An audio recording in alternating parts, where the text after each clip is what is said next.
المخلوقين وعلى آله وصحبه أجمعين. أما بعد. ഈ ചടങ്ങിൻ്റെ അധ്യക്ഷൻ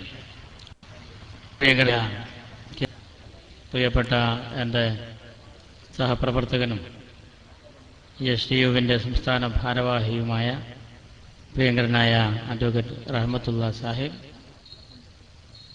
വേദിയിൽ എനിക്കേറെ പ്രിയങ്കരനായ ഞങ്ങളുടെ നാട്ടുകാരനും സൗദി KMCCയുടെ നാഷണൽ കമ്മിറ്റിയുടെ പ്രധാന സംഘാടകരിൽ ഒരാളുമായ പ്രിയപ്പെട്ട ഗഫൂർ സാഹിബ്, അതുപോലെ പ്രിയപ്പെട്ട സുഹൃത്ത് ഷൗക്കത്ത് അലി ഹാജി, പ്രിയങ്കരനായ ജബ്ബാർ ഹാജി, അതുപോലെ റഹ്മാൻ വട്ടുപാറ, ഈ പഞ്ചായത്ത് മുസ്ലിം ലീഗിൻ്റെ സെക്രട്ടറി ബിച്ചുമോദി, നല്ലവരായ സ്നേഹിതന്മാരെ, സുഹൃത്തുക്കളെ, നാട്ടുകാരെ, അസ്സലാമു അലൈക്കും. സഹോദര സമുദായ അംഗങ്ങൾക്ക് മുസ്ലിം ലീഗ് പ്രസ്ഥാനത്തിൻ്റെ സ്നേഹാഭിവാദ്യങ്ങൾ.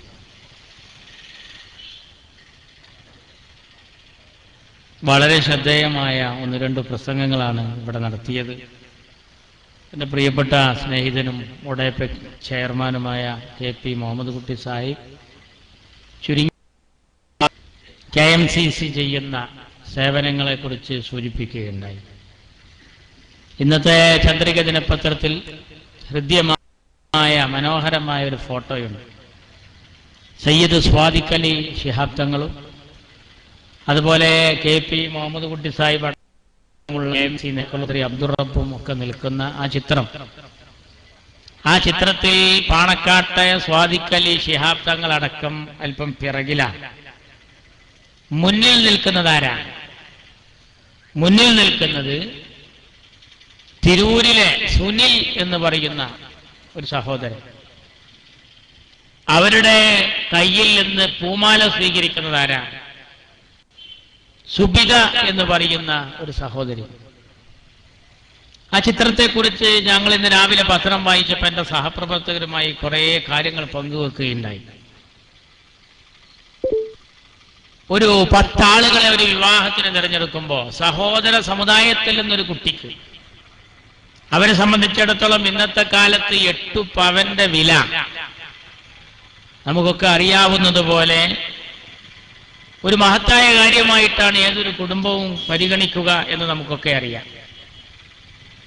വിളിച്ചുണർത്തിക്കൊണ്ടാണ് പുരനിറഞ്ഞു നിൽക്കുന്ന മക്കളെ സഹായിക്കാൻ ജാതിയും മതവും നോക്കാതെ KMCCയും പാണക്കാട്ട് തങ്ങന്മാരും മുസ്ലിം ലീഗും ഒക്കെ രംഗപ്രവേശം നടത്തുന്നത്. അതാണ് KP ഇവിടെ സൂചിപ്പിച്ചത്. മത്സര ബുദ്ധിയുടെ യുഗത്തിലാണ് നമ്മൾ ജീവിക്കുന്നത്. ലീഗ് 100 കൊടി കെട്ടിയാൽ അപ്പുറത്ത് 200 കൊടി കെട്ടി പക തീർക്കുന്നവർ. ലീഗിന്റെ സ്ഥാനാർത്ഥി ജയിച്ച സ്ഥലത്ത് 10,000-ന് പടക്കം പൊട്ടിച്ചാൽ 20,000-ന് അതിന് കണക്ക് തീർക്കുന്നവർ. ലീഗ് 1000 ട്യൂബ് ലൈറ്റ് വെച്ച് ഒരു സമ്മേളനം നടത്തിയാൽ 2000 ട്യൂബ് ലൈറ്റ് കൊണ്ട് അതിനോട് കണക്ക് തീർക്കുന്നവർ. എന്തേ ബൈത്തുർ റഹ്മയുടെ കാര്യത്തിൽ, ലീഗ് ചെയ്യുന്ന ഓണക്കിറ്റിന്റെ കാര്യത്തിൽ, പെരുന്നാൾ കിറ്റിന്റെ കാര്യത്തിൽ, ലീഗിന്റെ CH സെന്ററിന്റെ കാര്യത്തിൽ, ലീഗിന്റെ ഡയാലിസിസ് സെന്ററിന്റെ കാര്യത്തിൽ ഒന്നും മത്സരിക്കാൻ വരാത്തത്? എത്തുന്നില്ല. പല ആളുകളും ശ്രമിക്കാറുണ്ട്, ഒരു കൊല്ലം നടത്തും. ചില ആളുകൾ 1 ചാക്ക് അരി വിതരണം ചെയ്തിട്ട് 10,000 പോസ്റ്റർ ഒട്ടിച്ച് കേരളത്തിൽ മുഴുവൻ ഒട്ടിച്ച ഒരുപാട് കടലാസ് സംഘടനകൾ നമ്മുടെ നാട്ടിലുണ്ട്. ലീഗാകാനുള്ള ശ്രമമാണ്, എത്തുന്നില്ല. കുതിപ്പിനിടയിൽ കിതപ്പാണ്. എന്താ കാര്യം? കുറച്ച് പണിയുണ്ട്. ഞാൻ പറയാറുണ്ട്, പണ്ടൊരു ചങ്ങാതി ഇങ്ങനെ MA യൂസുഫ് അലിയാകാൻ ദുആ ചെയ്തു. ഒരാഴ്ച കാത്തിരുന്നിട്ടും യൂസുഫ് അലി ആകണില്ല. 2ാമത്തെ ആഴ്ച തോന്നുന്നത് എന്താണെന്നറിയോ? എന്നെ യൂസുഫ് അലി ആക്കണില്ലെങ്കിൽ പടച്ച റബ്ബേ യൂസുഫ് അലിനെ എന്റെ മാതിരി എങ്ങനെ ആക്കണേന്നാണ്. കാരണം യൂസുഫ് അലി ആകാൻ കുറച്ച് പ്രയാസമാണ്, ലീഗാകാൻ വളരെ പ്രയാസമാണ്. അത് കേരളക്കരയിൽ മുസ്ലിം ലീഗിന്റെ നന്മകൾ കണ്ട് ശത്രുക്കൾ മുഴുവൻ അന്താളിച്ചു നിൽക്കുകയാണ്. കേരളീയ പൊതുസമൂഹത്തിന്റെ മുമ്പിൽ മുസ്ലിം ലീഗ് ചെയ്യുന്ന നന്മ അതെല്ലാവരും കണ്ട. കൂടിയാ കോടൂല ലീഗ്, ഒരു കൂട്ടത്തിൽ കൂടിയാൽ കോടൂല ലീഗ്. പല ചാനൽ സുഹൃത്തുക്കളും ഞങ്ങളെ പോലെയുള്ള ആളുകളെ കാണുമ്പോൾ പറയാറുണ്ട്, ഞങ്ങളൊക്കെ സംബന്ധിച്ചിടത്തോളം ഞങ്ങൾക്ക് ഏറെ കളിയാക്കാൻ കിട്ടാത്ത കക്ഷി ലീഗാണ്. കാരണം ലീഗിന് എപ്പോഴും ഒരു നയം ഉണ്ടാകാറുണ്ട്. രാജ്യത്തെ ജനകീയമായ മറ്റ് വിഷയങ്ങളിലൊക്കെ ഏറ്റക്കുറച്ചിലുകൾ ഉണ്ടാകാം ഓരോ കാലത്തും. പക്ഷെ നയപരമായ കാര്യത്തിൽ മുസ്ലിം ലീഗിനെ കളിയാക്കാൻ ഞങ്ങൾക്കൊരു വരി കിട്ടാറില്ല. നയപരമായ കാര്യങ്ങളിൽ അറിയോ എല്ലാം അറിയില്ല. വായയെ തോന്നിയത് കോതക്ക് പാട്ടുകത്തിൽ എല്ലാവരും അങ്ങനെ എല്ലാ ചണ്ടയും കൊട്ടിയിട്ട് ഇറങ്ങി പുറപ്പെട്ട് ഒരേ പാർട്ടിയിൽ തന്നെ രണ്ട് രൂപത്തിലെ സംസാരം. അത് ലീഗിൽ നിന്ന് കേൾക്കുന്നില്ല. ലീഗ് എന്ന് പറയുന്ന സംഘടന ഏത് കാര്യത്തിലും ഒരു വ്യക്തമായ നിലപാടുണ്ട് എന്നാണ്. അതാണ് കേരളം ഈജിപ്തിന്റെ അവസ്ഥയിലേക്ക് മാറേണ്ടുന്ന പ്രതിരോധ സമരമായിരുന്നു തിരുവനന്തപുരത്ത് അരങ്ങേറിയത്. ചില്ലറക്കാരിയാണോ? ലക്ഷക്കണക്കിന് ആളുകൾ ഒന്നിച്ചിരുന്നാൽ, അതും മുല്ലപ്പൂ വിപ്ലവം എന്ന് പറഞ്ഞാൽ പെരേന്നിറങ്ങിയത്. മുല്ലപ്പൂ വിപ്ലവം എന്ന് പറഞ്ഞിട്ട് അതേപോലെ വാൾ സ്ട്രീറ്റിന് സമാനമായ കേരള മോഡലിന്റെ പുതിയ പതിപ്പ് അതൊക്കെ വന്നാൽ എന്താകും സ്ഥിതി? ഈജിപ്തിൽ ഇന്നലെ പള്ളിയിൽ മരിച്ചവർ, മിനിഞ്ഞാന്ന് മരിച്ചവർ ചാനലിൽ നമ്മൾ കാണുകയാണ്. 150 ആള് അല്ലേ? നമ്മളൊക്കെ അടക്കന്റെ കണക്ക് പറഞ്ഞാൽ അവിടെ മയ്യത്തിന്റെ കണക്ക് 15, 150. എന്തൊരു, നിങ്ങളൊന്ന് ആലോചിച്ച് നോക്കൂ. ഒരു രാജ്യത്തിന്റെ ഭരണസിരാ കേന്ദ്രത്തെ വിറപ്പിക്കാൻ ജനങ്ങൾ തെരുവിലിറങ്ങിയതിന്റെ പരിണിത ഫലമാണ് ഇറാഖിലും ഈജിപ്തിൽ. അതാ കുഞ്ഞാലിക്കുട്ടി സാഹിബ് പറഞ്ഞത്. ഈജിപ്തിൽ നടക്കേണ്ടിയിരുന്ന സംഭവമായിരുന്നു തിരുവനന്തപുരത്ത് കേരളത്തിൽ അരങ്ങേറേണ്ടിയിരുന്നത്. കേന്ദ്രസേന വന്നു എന്ന് പറയുന്നത് വെറുതെയല്ല. ഒരു ഉത്തരവാദിത്തപ്പെട്ട ഗവൺമെന്റ് അങ്ങനെ അവരെ വിളിച്ചില്ലായിരുന്നുവെങ്കിൽ ഒരു അനിഷ്ട സംഭവം നടന്നാൽ ഈ സമരം നടത്തിയവർ ഒരു പക്ഷെ പറയും, ഞങ്ങൾ ഇത്ര ആള് വരും എന്ന് പറഞ്ഞിട്ട് പറഞ്ഞതിനനുസരിച്ച് വെച്ചിട്ടില്ലല്ലോ. അങ്ങനെ ഉണ്ടല്ലോ. ഒരു കല്യാണത്തിന് 10,000 ആളോട് കല്യാണം പറഞ്ഞാൽ 100 പ്ലേറ്റ് കൊടുത്തിട്ട് എന്ത് കാര്യം? 10 ചാക്ക് അരി, ഒരു 10 കിലോ അരി കൊടുത്തിട്ട് എന്ത് കാര്യം? അപ്പൊ ആൾക്കനുസരിച്ചുള്ള ഏർപ്പാട് ചെയ്തില്ലല്ലോ. ഇവർ പറയും, ഞങ്ങൾ നേരത്തെ പറഞ്ഞു ബ്രാഞ്ച് കമ്മിറ്റിന്ന്, ലോക്കൽ കമ്മിറ്റിന്ന്, ഇതിന്നൊക്കെ ആളുകൾ വന്നു തുടങ്ങിയാൽ തിരുവനന്തപുരത്ത് വലിയ സംഭവമായി മാറും എന്ന് പറഞ്ഞിട്ടും ഈ ഉമ്മൻചാണ്ടിയും തിരുവഞ്ചൂരും മതിയായ പോലീസിനെ നിയോഗിച്ചില്ല എന്ന് പറഞ്ഞാൽ മറ്റ് സ്റ്റേറ്റുകളിൽ നിന്ന് എടുക്കേണ്ടി വരും, മറ്റുള്ളവർക്ക് നിന്ന് എടുക്കേണ്ടി വരും. അങ്ങനെ വന്നാൽ ഈ രാജ്യത്ത് ഉണ്ടായേക്കാവുന്ന അനിഷ്ട സംഭവങ്ങൾ നമുക്കറിയാം. ടി.പി. ചന്ദ്രശേഖരന്റെ വധത്തിനു ശേഷം തികച്ചും പ്രതികൂട്ടിലായിരിക്കുന്ന ഒരു പാർട്ടിയായിരുന്നു മാർക്സിസ്റ്റ് പാർട്ടി. സമരം തകർന്നപ്പോ അവരാകെ വിലയിരുത്തിയത് എന്താ? ഞങ്ങളെല്ലാവരും ഒരേ വേദിയിലൊന്ന് ഒന്നിച്ചിരുന്ന് കാണാൻ. തെരഞ്ഞെടുപ്പിന് മുമ്പേ ഞങ്ങളെ ഘടകകക്ഷികൾക്കിടയിലൊക്കെ ഒരു യോജിപ്പുണ്ടാകാൻ വേണ്ടി അതിൽ ഞങ്ങൾ വിജയിച്ചു. നല്ല കാര്യമാണ്. അതിന്റെ നാട്ടിലൊരു പാത്തുമൂനെ കെട്ടിച്ചിട്ട് ഓള് തെറ്റായിരുന്നു. ഉമ്മാക്ക് വലിയ ഭാരായി, 3 പെൺകുട്ടികള്. ഉമ്മാക്കും പാപ്പാക്കും വലിയ ഭാരായപ്പോ നാട്ടുകാരെല്ലാരും കൂടി തീരുമാനിച്ചു, എന്നാ ഒരു കാര്യം ചെയ്യാ പോലെ ഒന്നും കൂടി പറഞ്ഞേക്കാണ്. ആ പോക്കിൽ 3 കുട്ടികളേറ്റാ പിന്നെ വന്നത് ഒന്നായിട്ട് വെച്ചിട്ട് ടോട്ടൽ 5 നോക്കേണ്ടി എന്നും ഉമ്മാക്ക് എന്ന പോലെ. ഇപ്പോ ഈ ഇരുത്തത്തിൽ എന്തായിന്നറിയാം? അച്യുതാനന്ദൻ പറഞ്ഞത് ഈ സമരം കഴിഞ്ഞാൽ എല്ലാവരും ഭക്ഷണം കഴിച്ച് കയ്യും കഴുകി പൊടിയും തട്ടി വീട്ടിലേക്ക് പോകണമെന്നാ പറഞ്ഞത്. എന്താ അതിന്റെ നേട്ടം? എന്തെങ്കിലും ഒരു കാര്യം നേടി എന്ന് പറയാൻ എന്തെങ്കിലും ഉണ്ടായിരുന്നോ?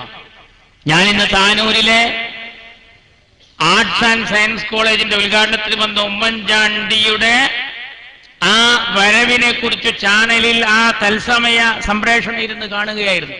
അതിൽ പോകേണ്ടയാളാണ്, പക്ഷെ ഇരുന്ന് കാണുകയായിരുന്നു. എന്താ സ്ഥിതി? റിപ്പോർട്ടർ ചാനൽ അടക്കമുള്ളവർ താനൂരിൽ സംഘർഷം, താനൂരിൽ യുദ്ധപ്രതീതി, ഇതിങ്ങനെ കാണിക്കുമ്പോ നമ്മളാകാന്തം വിടുക. നമ്മുടെ രാജ്യത്തെ ദൃശ്യ മാധ്യമങ്ങൾ കാണിക്കുന്നത് ഇപ്പോഴും നന്മയുടെ ഭാഗത്ത് നിന്നല്ല അവരുടെ ഒക്കെ സംസാരം. കാര്യങ്ങളൊക്കെ ബോധ്യമായി, എല്ലാവരും മനസ്സിലായി, സമരം തുടങ്ങിയവര് ഇനി എങ്ങനെ ഇത് നിർത്തണ്ട് എന്ന് വിചാരിച്ചാകെ അങ്കലാപ്പിൽ. എന്നാലോ കേരളത്തിന്റെ ഭരണസിരാ കേന്ദ്രത്തിൽ പല ആളുകൾ ഇതിനെ എങ്ങനെ നേരിടും? നിങ്ങൾക്കറിയോ? ആരുടെ ബുദ്ധിയിൽ നിന്ന് തീർന്നാൽ ആ 2 ദിവസം അവധി കൊടുത്ത പോസ്റ്റിൽ എങ്ങനെ അടിക്കുക? 2 ദിവസം ഇരുന്ന് ആലോചിച്ചു, മുദ്രാവാക്യം വിളിക്കുകയാണ്.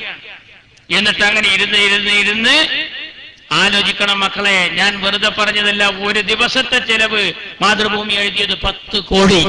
10 കോടി രൂപ ഒരു സമരത്തിന് പാർട്ടിക്കാർക്ക് ഉണ്ടാക്കാം. എത്ര ഓണക്കിറ്റ് കൊടുക്കാം? കോടിയേരി പറഞ്ഞത് കേന്ദ്രസേനയെ വിളിച്ചു വരുത്തിയിട്ട് നമ്മുടെ ഖജനാവിന് വമ്പിച്ച നഷ്ടം വരുത്തിയിരിക്കുന്നു, ഇതുകൊണ്ട് ഉണ്ടാക്കില്ലേ, ഇതുകൊണ്ട് പാലമുണ്ടാക്കാൻ പറ്റില്ലേ? ഞാൻ ചോദിക്കട്ടെ, ഒന്നും വേണ്ട, നിങ്ങൾ ചെലവഴിച്ച ഒരു ദിവസത്തെ ഈ 10 കോടി കൊണ്ട് എന്റെ മുത്ത് തങ്ങളെ പേരിൽ ഞങ്ങൾ ഉണ്ടാക്കുന്ന ബൈത്തുർ റഹ്മ പോലെ നായ പേരിൽ ഇനി നിങ്ങൾക്ക് CH വേറണ്ടല്ലോ കാണാരൻ, ഒരു CH സെന്റർ തുടങ്ങിക്കൂടെ? അങ്ങനെ ഉണ്ടായില്ല. ആ വഴിക്കൊന്നും പോയില്ല. നിങ്ങൾ ആലോചിക്കണം, എന്താ അതിന്റെ അർത്ഥം? നിങ്ങൾ ഒരു അപരാധം പറഞ്ഞുകൊണ്ട് ബഹുമാന്യനായ മുഖ്യമന്ത്രിയെ ഉന്നം വെക്കുമ്പോ കാട്ടുകള്ളന്മാർ കോടിക്കണക്കിന് ക്യാൻസർ രോഗികളുടെ വരെ പ്രതായി CBI കണ്ടെത്തിയവരാണ് ആ സദസ്സിലിരിക്കുന്നത്. അങ്ങനെ ആർക്ക് പറയാൻ സാധിക്കും? അവനാൻ്റെതൊക്കെ മൂടിവെച്ച് മറ്റുള്ളവന്റെ കുറ്റം ചകഞ്ഞ് അതെന്തെങ്കിലും ഒരു കാരണം പറഞ്ഞ് നിയമസഭ സ്തംഭിപ്പിക്കുക, അല്ലെങ്കിൽ എന്തെങ്കിലും ഒരു വിഷയം ഉണ്ടാക്കാൻ. നിങ്ങൾക്കറിയ ഒരു വസ്തുത, CPM-ന്റെ അടിത്തട്ടിൽ എടുക്കുന്ന തീരുമാനം എന്താണെന്നറിയോ? ഒരു തെരഞ്ഞെടുപ്പിനെ നേരിടാൻ പാർട്ടിക്ക് ഇപ്പോ കെൽപ്പില്ല എന്നാണ്.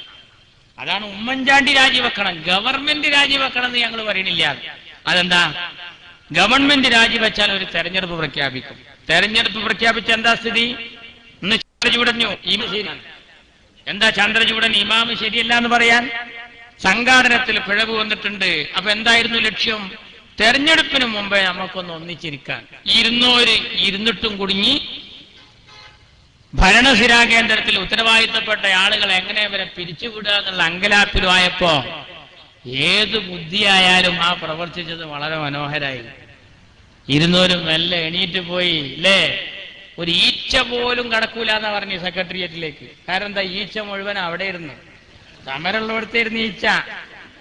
ആ കാരണത്താൽ തന്നെയാണ് സമരം പിൻവലിച്ചതും. ഞാൻ പറയണോ എന്തായിരുന്നു അവസ്ഥ?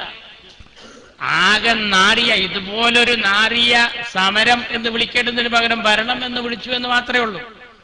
എന്നിട്ട് നമ്മളെ കൂട്ടത്തിലെ കുറെ രാജ്യം നാം ജയിക്കും. നമ്മളെ കൂട്ടത്തിലെ കുറെ ആൾക്കാർ, ഇവര് ഭരണപക്ഷ MLA-മാരാന്ന് ഞാൻ പറയുന്നില്ല, പ്രതിപക്ഷ MLA-മാരാന്നും പറയുന്നത്. ഇവരൊരു സരിത MLA-മാർ, ഹരിത MLA-മാരെന്നൊക്കെ പറയുന്ന പോലെ ഒരു സരിത MLA-മാർ. എന്താ ലക്ഷ്യം? ആ മനുഷ്യൻ എന്തെല്ലാം നല്ല കാര്യം ചെയ്ത് നീങ്ങുന്നു. കേരളത്തിന്റെ മുഖ്യമന്ത്രി കണ്ടില്ലേ? എന്താ ഇതിന്റെയൊക്കെ പ്രതിസന്ധിയുടെ കാരണം? ചിലർക്ക് മന്ത്രിസ്ഥാനം കിട്ടണില്ല, ചില ആളുകൾക്ക് കിട്ടിയത് തികയുന്നില്ല, അങ്ങനെ കുറെ പരാതിയാ. ആകെ 20 മന്ത്രിമാരേ ഉള്ളൂ. അത് നേതൃത്വം നൽകുന്ന കക്ഷിക്ക് 20 കൊടുത്താൽ 39 തികയൂല. 19 ആള് വേപ്പെട്ടൂക്കിക്കണം. കേരളത്തിലാണെങ്കിൽ 20 ആള് തികയൂല. ആകെ 20 ആളെ ഉള്ളൂ. നല്ല പണിന്റെ അഭിപ്രായത്തിൽ ലീഗിന് കൊടുക്കുകയാണ്. ഞങ്ങളതിൽ ആകെ 20 ഉള്ളൂ. കിട്ടാത്തവരും ഉണ്ടാവില്ല. അതൊരു രസമാണ്. ഞങ്ങളതിന് പിന്നെ മറ്റവന് കിട്ടി ഇവന് കിട്ടി എന്നുള്ള കുഴപ്പമില്ല. എന്നിട്ട് ആ കുഞ്ഞാപ്പ ആ കസേലെല്ലാം കൊണ്ട് ഇരുന്നാണ്ടല്ലോ, സംഗതി അത് വൃത്തിയായി. ഞാൻ വെറുതെ പറയുന്നല്ല, അതിനൊന്നും അധികം നേരമൊന്നും വേണ്ട. മൻമോഹൻ സിംഗ് എല്ലായിടത്തും പറഞ്ഞേക്കുന്നത് ആരെയാണ്? ഇ അഹമ്മദ്. എന്തെങ്കിലും ഒരു പ്രതിസന്ധി ഉണ്ടായാലോ കുഞ്ഞാപ്പ ഇവിടെ നിന്ന് വരണം. ഉമ്മൻചാണ്ടി ഒരു രണ്ടാളും ഒരു ദിവസം തീരുമാനിക്കുക, ഞങ്ങളൊരു റെസ്റ്റ് എടുക്കട്ടെ, നിങ്ങൾ രണ്ടാളും ഞങ്ങൾ ഇരിക്കുന്നിടത്തൊന്നാണ്ട് ഇരുന്നാണിന്ന് പറഞ്ഞാൽ ഈ കൊഞ്ചലൊക്കെ കൊണ്ട് മാറും. ഇതിലൊക്കെ അധികം നേരമാണ്. എന്റെ മുത്ത് CH ഇരുന്ന കസേരല്ലേ അത് അല്ലേ? ഞങ്ങൾ ഒരു കാര്യത്തിലെടുക്കുന്ന തീരുമാനം അതാ. ഇലക്കും മുള്ളിനും കേടുപറ്റാതെ, ഇംഗ്ലീഷ് പത്രങ്ങളടക്കം എഴുതി, ഇലക്കും മുള്ളിനും കേടുപറ്റാതെ ആരാണോ ഇത് തീർത്തത് എങ്കിൽ അവരെ ഏറെ കേരളം ഓർക്കുമെന്നാ പറഞ്ഞത്. ഇതാണ് മാറാട്ട വിഷയത്തിൽ നമ്മൾ ചെയ്തത്. ഇതാണ് പൂന്തുറയിലെ കലാപ സമയത്ത് നമ്മൾ ചെയ്തത്. ഇതുതന്നെയാണ് ബാബരി മസ്ജിദ് പൊളിഞ്ഞപ്പോഴും നമ്മൾ ചെയ്തത്. കേരളം കത്തിയാളേണ്ടിയിരുന്ന അങ്ങാടിപ്പുറം തളി ക്ഷേത്രത്തിന്റെ വിഷയത്തിലും നമ്മൾ സ്വീകരിച്ച നിലപാടതാണ്. ഈ പച്ചക്കൊടി പാറിയതുകൊണ്ട് ഈ രാജ്യത്തിന് കുഴപ്പമില്ല. ഞങ്ങൾ കാരണമായി ഒരു പ്രതിസന്ധി ഉണ്ടായി, ഒരു പ്രയാസമുണ്ടായി എന്ന് പറയാൻ മറ്റു രാഷ്ട്രീയക്കാർക്ക് പോലും അതാണ് മാന്യത.